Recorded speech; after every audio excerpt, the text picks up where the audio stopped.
So, what is an embedded system? This is Sana Sabah, a lecturer from University of Information Technology and Communication, and I will talk you through this course about embedded system. Keep watching.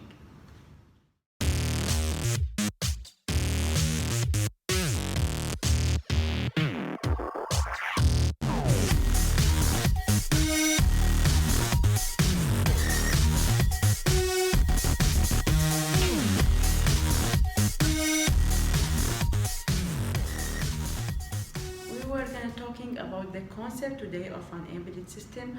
What is Arduino board? What is Arduino platform? What is all this stuff? And it's only just an introduction for what is an embedded system, what will we use according to this lab, what will be the assessment procedure.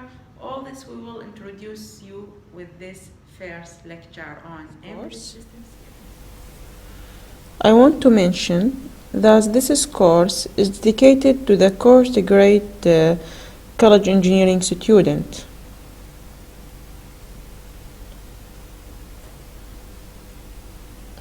And if you guys just want to know what the embedded system are, you are welcome to the course. So the prerequisite course for this class will be a computer fundamentals, digital system design, microprocessor, and some knowledge about the C programming language. This course, we have this for aim. The first aim of this module is to introduce students to the concept of embedded systems. And after the completion of the course, the student will be design an embedded system using Arduino and interfacing with different analog digital input and output devices. Student will be acquire a basic knowledge about the fundamental of microcontroller, programming, and how to control a system to perform a specific task. Also, you will write, troubleshoot C code for microcontroller. The course method you will use 50% on theoretical lecture and 50% on practical experiments. The assessment tool, the assessment procedure will be, you should be apply your Canvas on the next week, and it will be 2 mid-exam, one on November and one on December. Also, the final project will be delivered at 2 parts. The first part in November and the second part on December. This is a very important date. Please be aware for these dates. So what is an embedded system? The outline of this course will be what embedded system, history and overview, structure of an embedded system, classification of the embedded system, the life cycle of embedded system design, and the design constraint. Okay, embedded system history and overview. An embedded system can be defined as a device that contains tightly coupled hardware and a software component to perform a single function or functions related to each other.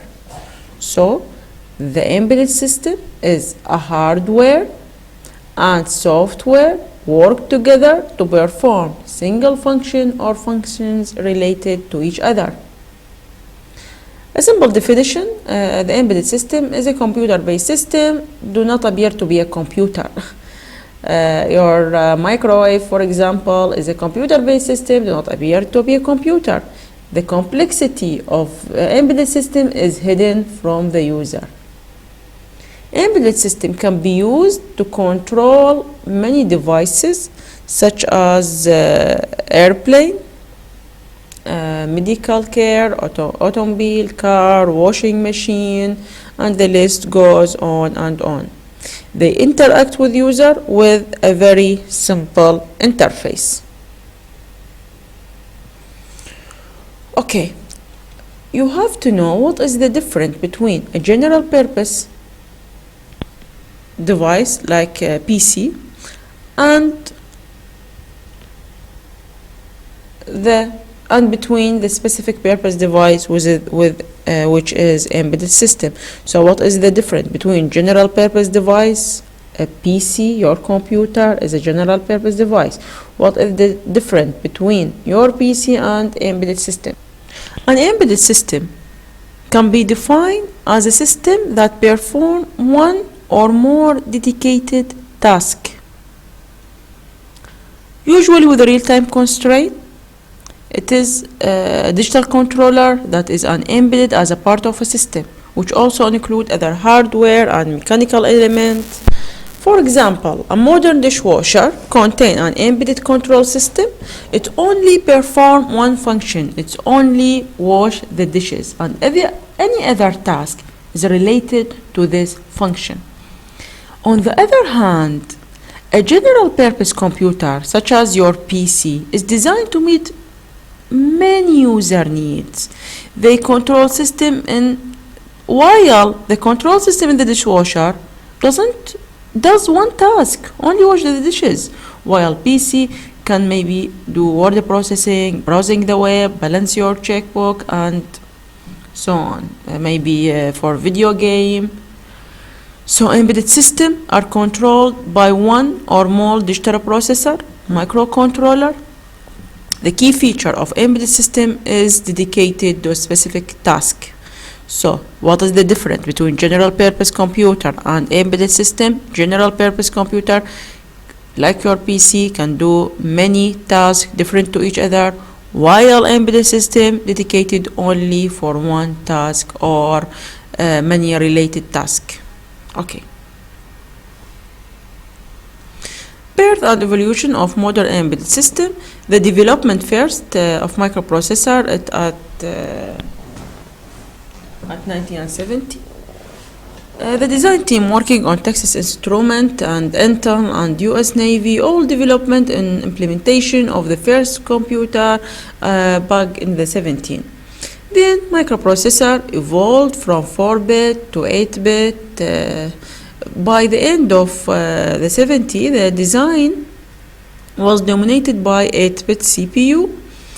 The remarkable part included in the Intel 8080 eventually evolved to the famous 8086, which you guys study with in the last year with the microprocessor course. The evolution in CPU size contained at the 80 and 90 to 16, 32, 64-bit design, and nowadays even some specialized CPU is 128-bit width. Okay, application for embedded system have been dominated for 8-bit processor. Our Arduino, we will use the Arduino board is 8-bit microprocessor. What's the difference between embedded system and regular computer? I mentioned that early in this slide. The application specificity, as I mentioned, embedded system tend to be application specific, perform one task or related task, and design focus in one application, unlike general purpose device. The second difference, the hardware and software co-design. When you design the embedded system, you design the hardware and the software together. While general purpose system, your PC, you just buy the hardware from one company, for example Dell, and you just buy the software from Windows, Microsoft, Macintosh, and so on. So on embedded system, there are more to work on the designer. You must to understand both hardware and software, and in the other hand, it will be more efficient. Embedded system will be more efficient. Okay, so the structure of an embedded system, regardless of the function of embedded system, no matter what its function, there are some basic structure. You always have to have hardware component, software component embedded together. You have some input, and your design will produce an output. Set of hardware component, must include the central processing unit. Maybe it will be a microcontroller, and you should have software program known as a firmware. Firmware is a computer program stored in non-volatile memory, flash memory for example, embedded in the hardware device. It tightly coupled to the hardware where it resides, and although it can be upgraded in some application, but it is not intended to be changed by the user. Okay, so what the hardware component? As I said, the embedded system is a hardware component and a software component. What is the hardware component? The hardware component of an embedded system include all the electronic necessary for the system to perform its function. The specific structure of particular system may be changed, differ from one system to another. But despite these dissimilarity, there are core hardware must be there for an embedded system. The central processing unit, the system memory, and the set of input-output ports. You may have some kind of user interface, some digital analog converter, some sensor, actuator, some system support, clock, power, time, communication port. All these are mentioned here.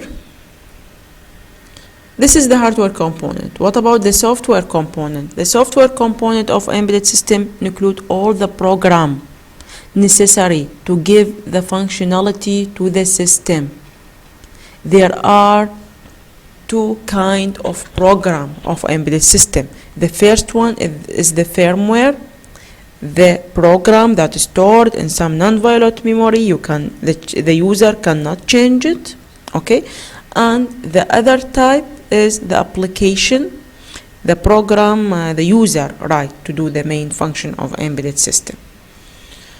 Okay, so there are two kinds of software. The firmware, the user cannot change it. It is stored in non-volatile memory, the flash memory. And the other type is the application program, the user write to do some main function. The operating system can be simple or can be complex. Sometimes our application in the lab, we will not use an operating system. The Arduino doesn't include an operating system, unlike for example other board like the Raspberry Pi. I will try give some introduction in the last lab lectures about the Raspberry Pi. It contains a Raspbian operating system based on Linux. So operating system is depend on the complexity of the embedded device. While other devices, it's required a very complex real-time operating system. For example, medical application, military application, and so on. The major component identified in the system software include system task, system kernel, and services. System tasks, all the tasks that related to the main function of embedded system. For each task handle distinct action in the system, require the use of the specific system resources. For example, your microwave oven, there are some tasks related to what will happen when you press the start button, what will happen when your time is end, what will happen, for example, if you just pause during the operation, and so on. The system kernel, the software component that handle all the system resources, memory, input-output device, CPU itself, and etc. And the service are the tasks are served through service routine. Service routine is a piece of code that give the function to the system. Some system they referred as device drivers. Service can be activated by pulling or as an interrupt. There will be a full lecture about interrupt and the service routine. Okay, how we can classify an embedded system? You can use different criteria for embedded system classification. You can classify according generation, complexity, deterministic, according the deadline, and the triggering. If you want to classify about the generation, it will be classified first generation, second generation, third generation, and fourth generation.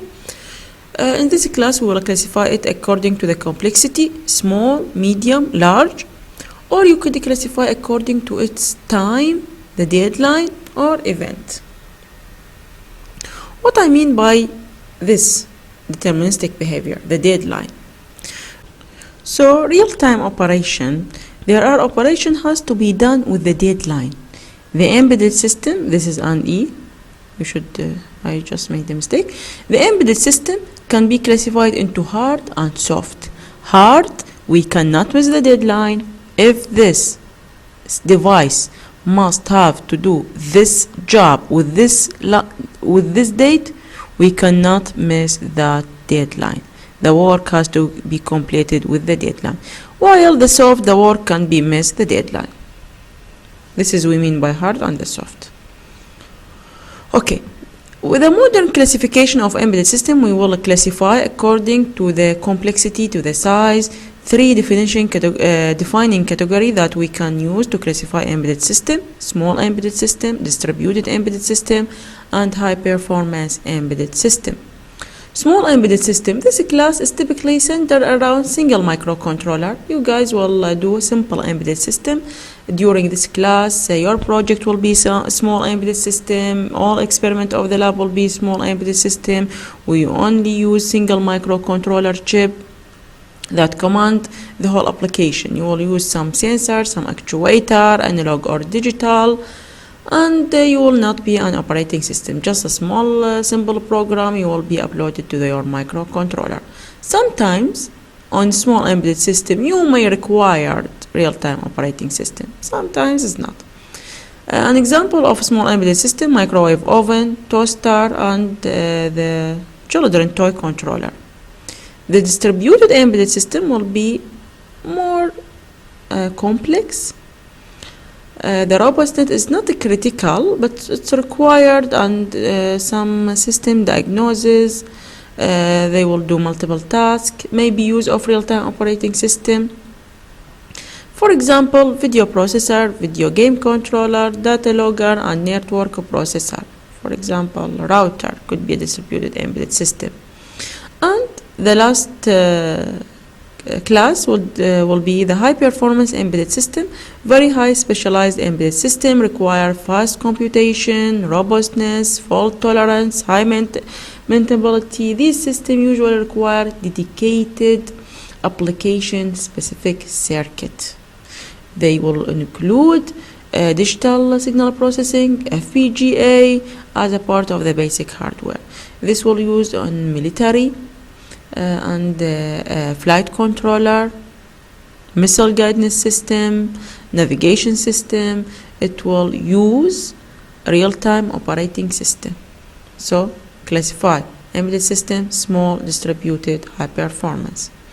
What is the purpose of embedded system? You will see this a lot during the course. This is the head-up device I designed during my last course of MicroMaster program with Curtin University. I will use it a lot during the class to understand the embedded system, and this for practical experience. Okay, what is the purpose of embedded system? For data collection. You may just want to collect some data from the sensor about some environment issue. You may need to data communication, send and transmit. This is the sender, this is the receiver. You just send and transmit data. For example, your router is embedded system for data communication. You may need data processing before sending the data. You need to process these data. For monitoring, this device is used for monitoring.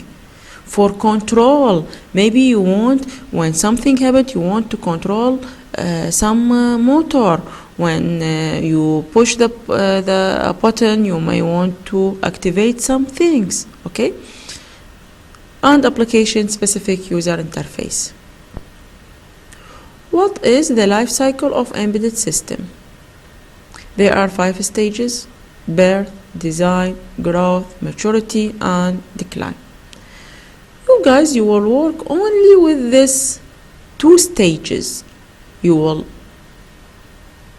you will have some problem. The first stage need to solve particular problem. You will make some prototype. You will design this prototype. So this is what we are gonna do during this course. You will find a problem. Every project you will do is coming out from problem. You will design a prototype. That's what we'll be doing on this course. But there are some other stages. You may want to prediction of the system. This is the growth design. You will involve distribution on the market. You will be the product is kept functional, up to date, involve providing some technical support. This is the maturity stage. And finally, the majority stage expect to allow running product with minimal cost. After that, the system will become absolute and difficult to obtain. The driving cost for maintenance will be high. So the device will come to retirement and the end, and the cycle will begin. You will find a problem, design a prototype, design the product to the market, and so on. So there are 5 stages: birth, design, growth, maturity, and decline. What are the applications of embedded system? As I said, there are many applications for embedded system. I said data collection, monitoring, control. We mentioned this here earlier. So you may want to control something. You want to measure some important variable. You want to filtering, control something, and so on. So what is the constraint? We will design some devices. Is there any constraint for our design? Of course, every design must have constraint. So what is the constraint of embedded system? First of all, functionality. What is the system ability to perform the function? This is the first constraint. You must design your embedded system to perform a function. The second constraint is the cost. This is a very important thing you should keep in your mind. What amount of resources you will need, the design, product, maintenance, and so on. What the cost? You should try to keep your cost at the minimum. The performance, the system able to perform its function on a time. The size, the physical size is very important. Sometimes you need the embedded system should be very small, especially if on wearable, on health. The power, energy required by the system to perform its function. As I said, it should be low power. And the time to market, the time it take the system to complete. First of all, when I start this lecture, I mentioned about the deadline, about the time for your project. So the time is very important, and the system able to keep function for the longest term. This is functionality, cost, performance, size, power, time, and the ability to maintain the system. This is the design constraint. I will talk about efficiency. It must be efficient. You must do it fast, low power, and low price. Design constraint, as I mentioned, cost, performance, power, time to the market. This lecture presents a broad view of the field of embedded system design. We discuss history, overview, and the interaction between hardware and software. We classify the embedded system, and the last part was the constraint of embedded system. This is the reference, the textbook. You can find at the library, at the college library. So this is our lecture.